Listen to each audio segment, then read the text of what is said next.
Immunotherapy का एक नया नाम। बिना कोई दवा, बिना कोई ऑपरेशन, बिना कोई इंजेक्शन के लम्हों में शिफा पाई।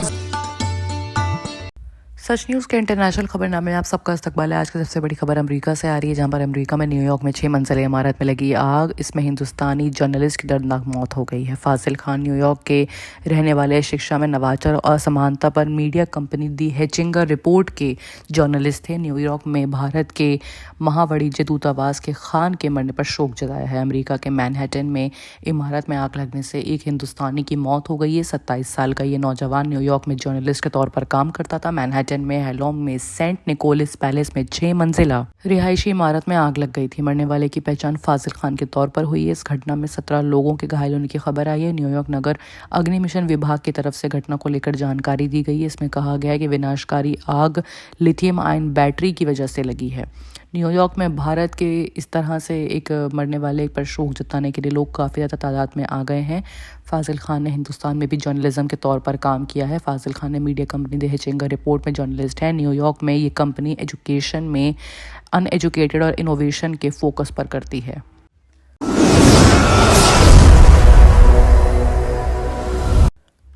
बात अगर दूसरी बड़ी खबर की करें तो वो मस्जिद को लेकर आ रही है। फ्रांस मस्जिद इमाम के मामले को लेकर मस्जिद को इमाम ने राष्ट्रीय ध्वज को बताया शैतानी। फ्रांस ने उनको देश से बाहर कर दिया। आपको बता दें कि महजौब ट्यूनीशिया के रहने वाले वो 38 ईयर्स पहले फ्रांस आए थे। वहाँ फ्रांस के दक्षिण में छोटे से शहर बेंगलौर सूर सेज में अटौबा मस्जिद में इमाम थे। फ्रांस ने एक कट्टरपंथी इमाम को देश से इसलिए दरख्वास्त कर दिया है क्योंकि उसने फ्रांस के राष्ट्रीय झंडे के बारे में टिप्पणी की थी। मंत्री गोरोल्ड डरमिनन ने इसकी जानकारी दी है। एक ऑनलाइन संबोधित में इमाम को फ्रांसीसी झंडे को शैतानी झंडा करते हुए सुना जा सकता है। हालांकि इमाम ने किसी भी तरह के गलत काम से इनकार किया है। उन्होंने कहा कि उनका इरादा अनादर करना नहीं था।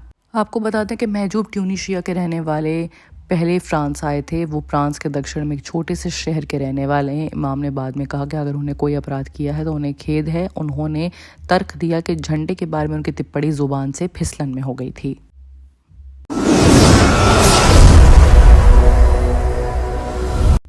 बात अगर अब करें सऊदी अरब की तो अरब में मस्जिदों के अंदर नहीं होगा इफ्तार। प्रिंस सलमान ने लगाई रोक। सऊदी अरब की मस्जिदों के अंदर रमज़ान के दौरान इफ्तार पार्टी देने पर रोक लग गई है। ये ऑर्डर्स पवित्र महीने में मस्जिदों को साफ रखने के जारी किए गए हैं। आदेश में इमामों को नमाज के दौरान उपदेश को छोटा करने को भी कहा गया है। सऊदी अरब की मस्जिदों के अंदर इफ्तार पर पाबंदी लग गई है। ये ऑर्डर सऊदी अरब के क्राउन प्रिंस मोहम्मद बिन सलमान अल सऊद की इजाज़त के बाद जारी किए गए हैं। अब नए ऑर्डर्स के मुताबिक रमज़ान के दौरान पूरे देश की मस्जिदों के अंदर इफ्तार पार्टी नहीं हो सकेगी। आदेश में कहा गया कि मस्जिदों के इमामों को आगामी साफ सुथराई के महीने के दौरान इफ्तार कराने के बाद इकट्ठा करने से रोक लगा दी गई है। ये कदम इस्लामिक मामलों मंत्रालय में रमज़ान से जुड़े उपायों के हिस्सों में जुटाया गया है। माना जा रहा है कि बहुत से लोग इसके सपोर्ट में नहीं है और ये भी कह रहे हैं कि धीरे धीरे सऊदी अरब पूरी तरह से ख़राब होता जा रहा है।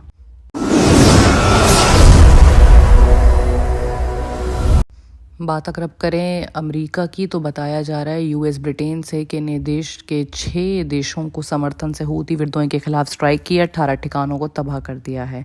यमन द्वारा हूती विद्रोहियों के ठिकानों पर अमेरिका और ब्रिटेन सेना ने बड़ा हमला किया है। जानकारी के मुताबिक अमेरिकी और ब्रिटेन सेना ने यमन के 8 जगहों पर स्ट्राइक की है। इस हमले में हूती विद्रोहियों के 18 ठिकाने तबाह हो गए हैं। अमेरिका ने हूती विद्रोहियों को वार्निंग दी है कि वो अपने हमलों को तुरंत रोक दें वरना अंजाम भुगतने के लिए तैयार रहें। ये मामला आ रहा है अमेरिका और ब्रिटेन सेना के एक साथ काम करने का। अमेरिका और ब्रिटेन सेना ने यमन में 18 ठिकानों पर एयर स्ट्राइक कर दी है। अधिकारियों ने यह भी बताया कि अमेरिका और ब्रिटेन ने सैटरडे को यमन के 1 दर्जन से ज़्यादा ठिकानों को तबाह कर दिया है। अमेरिका ने यमन के सबसे ज़्यादा आबादी वाले हिस्से को नियंत्रण रखने की विद्रोहियों को निशाना बनाया है। बयान में कहा गया है कि सैन्य कार्रवाई यमन में 8 जगहों पर की गई है, जिसमें 18 ठिकानों को तबाह करने के बाद और भी धमकियां दी जा रही हैं। बता दें अमेरिका और ब्रिटेन सेना की इस कार्रवाई को Australia, Bahrain, Canada, Denmark, Netherland और न्यूजीलैंड का सपोर्ट मिला हुआ है। हूती विद्रोहियों द्वारा समाचार एजेंसी अल मसीरा टीवी ने सैटरडे को बताया कि अमेरिका और ब्रिटेन की सेना ने राजधानी सना में सिलसिलेवार हमले किए हैं। बाकी की तमाम खबरों के लिए देखते रहिए सच न्यूज़।